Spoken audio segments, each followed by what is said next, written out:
We're looking at a Johnson HD20. It was made in 1941 and 42 until the War Board said no more civilian production of stuff like this. It's a fairly modern engine for the age. It has a rubber impeller. Not impeller, it's a key thing, looks like a keyhole that wobbles back and forth, and it worked fairly well. They pumped real good. They'd wear out after a while, but they did work quite successfully. The engine was quiet. It had two carburetors on it. One is for the crankshaft ported, that would be the low speed, and the piston ported for the high speed. So the carburetor was mounted on the side here. It was the piston ported carburetors on the side, and the crankshaft mounted carburetors on the front. It's a little tiny hole, and they work quite effectively. It has a primer pump right here and an adjustable jet for the piston porting, and it has an adjustable jet for the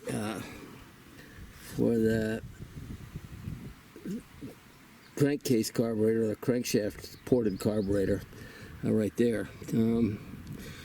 It's 2.5 horsepower at 4,000 RPM, and it's got the look of the modern outboards.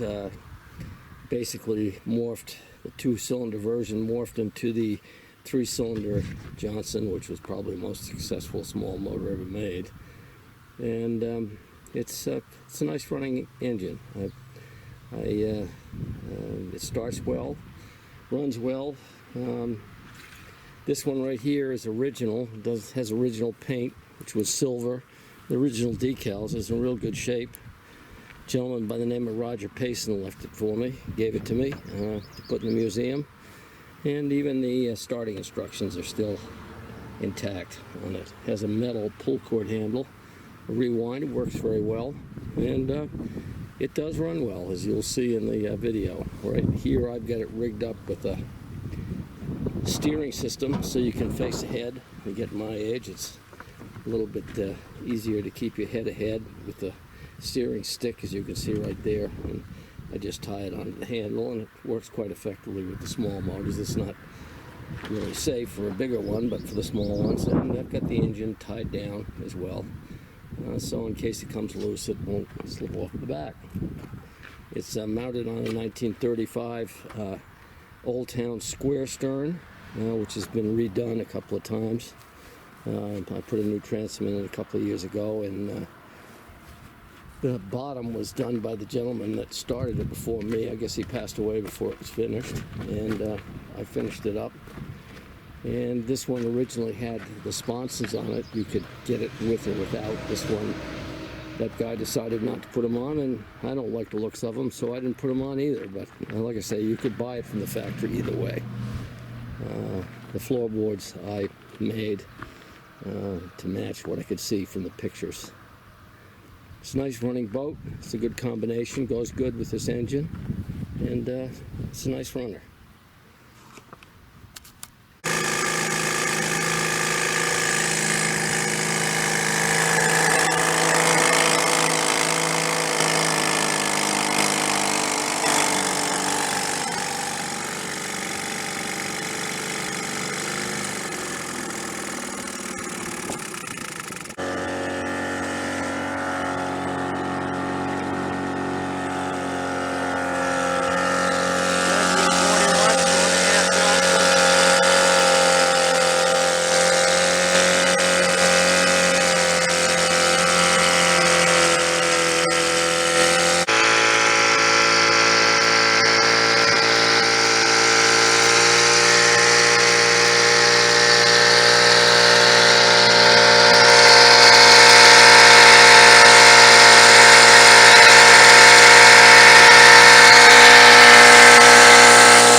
Rusty says, this is the end of the show.